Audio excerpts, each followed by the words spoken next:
Hello বন্ধুরা, কেমন আছো তোমরা? দেখো আমার শ্বশুর বাড়ির বাগান। এটা এটা প্রথমেই দেখলে ওটা আখ গাছ। আমার শ্বশুর মশাই নিজেই চাষ করেন।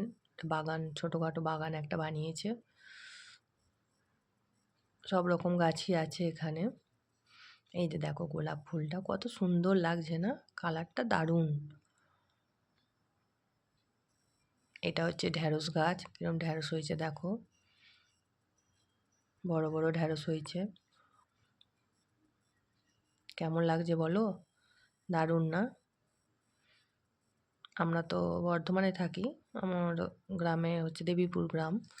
দেবীপুরে বাড়িতে এইসব চাষ হয়েছে।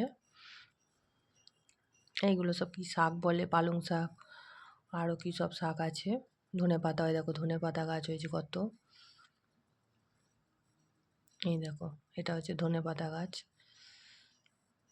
বুঝতে পারছো বন্ধুরা? কত সুন্দর লাগছে। গাঁদা গাছও হয়েছে, যেগুলো গাঁদা গাছ, ফুল ধরেছে। কলা গাছ, কাঁচা কলা গাছ আছে, পাকা কলা কাঁচা কলা দুই আছে। অনেক রকমের গাছ আছে। এই হচ্ছে আমাদের শ্বশুরবাড়ির মাও-পুষি দুটো। পুষি ওই একটা খাচ্ছে, আর একজন ওকার খাওয়া হয়ে গেছে। ও বসে বসে উনি মুখ চুকাচ্ছেন, হাত পা চাটছেন। খাওয়াটা ভালোই হয়েছে, ওই জন্য দেখো কেমন হাত চাটছে।